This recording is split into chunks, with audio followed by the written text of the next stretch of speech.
माँ सर्वेश्वरी तुम पाहि माम शरणागतम। नमस्कार मित्रों, मैं पंडित देवस्पंडा शास्त्री, ज्योतिषाचार्य, तंत्र विशेषज्ञ। मित्रों, आज मैं आपको बताने वाला हूँ महादानी कर्ण का कवच कुंडल, जो आज भी इस धरती पे मौजूद है।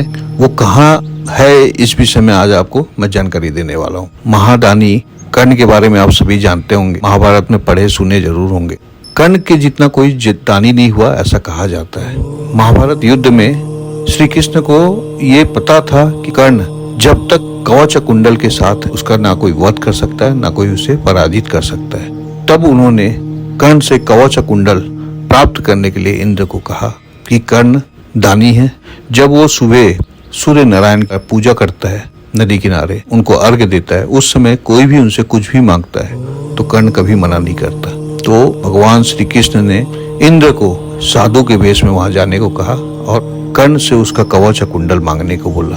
कवच कुंडल के बिना ही कर्ण का वध किया जाना संभव था, उसे हराना संभव था। कवच कुंडल के साथ उसे हराना मुमकिन नहीं था। शूरवीर था, ज्ञानी था, शास्त्रों का ज्ञाता था और भगवान परशुराम का शिष्य था। स्वयं सूर्यदेव से प्राप्त कवच कुंडल कर्ण के पास थे, जिसको रहते वो अजय था। फिर इंद्र ने दूसरे दिन सुबह साधु का वेश लिया और कर्ण के पास गए। कर्ण उस समय सूर्य नारायण के अपने पिता की पूजा में लीन थे, इसलिए कर्ण को सूर्य पुत्र भी कहा जाता था।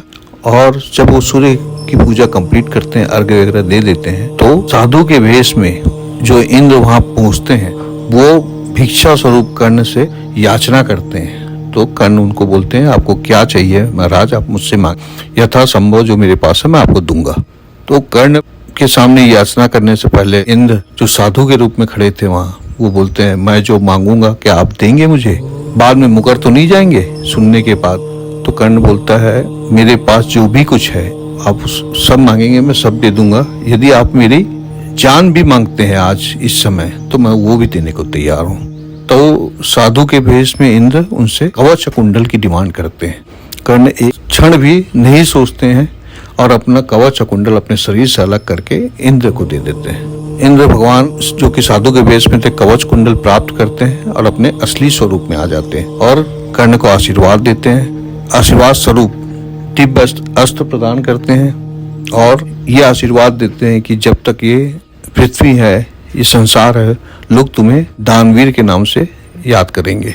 आज भी कर्ण से बड़ा दानवीर कोई नहीं है और दानवीर की जब बात होती है तो कर्ण को लोग उसी श्रद्धा से, उसी आदर से याद करते हैं। अब जब इंद्र के पास वो कवच कुंडल आ जाते हैं जो कि सूर्य भगवान ने कर्ण को दिए थे, तो उसे लेके वो स्वर्ग की ओर प्रस्थान करते हैं। रास्ते में उनको ज्ञात होता है कि छल से प्राप्त किया कोई भी चीज वो स्वर्ग नहीं ले जा सकते, देवलोक नहीं ले जा सकते। तो उनकी मजबूरी थी कि उसे धरती पे ही छोड़ना।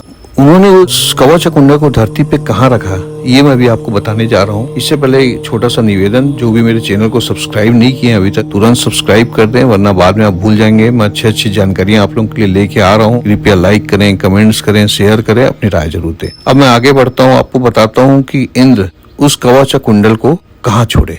चूंकि वो कवच कुंडल सूर्य नारायण के थे, तो इंद्र भगवान को एक ऐसी जगह चाहिए थी जो सूर्य नारायण का जगह हो और जहाँ वो सेफ रह सके, पृथ्वीवासी या किसी दुष्ट या किसी गलत के हाथों में ना जाए, क्योंकि वो दिव्य शक्तियां मौजूद थी उस कवच कुंडल में। उससे जो भी प्राप्त कर लेता वो अजय हो जाता, असीम शक्तियां थी। तो उसे ले जाके इंद्र भगवान ने पूरी कोणार्क में स्थित जो सूर्य मंदिर है वहां पे रख दिया। आज भी तक्षक नाग कहा जाता है कि उसकी रखवाली करते हैं और कोणार्क का जो सूर्य मंदिर है वहाँ पूजा पाठ नहीं होती, ये तो आप सभी जानते हैं। इसका पीछे कारण यही है कि वहाँ पे कर्ण के कवच कुंडल आज भी अंदर विराजमान है, इसलिए वहाँ किसी का जाना निषेध भी है। आप जब भी जाएं पूरी श्रद्धा से उस मंदिर को प्रणाम करें, आपको सूर्य भगवान का आशीर्वाद जागृत रूप से वहाँ पे जो स्थित है कवच कुंडल, उसका आशीर्वाद जरूर प्राप्त होगा। इसके साथ में यही आपसे विदा लेता हूँ। जय माता दी, नमस्कार मित्रों।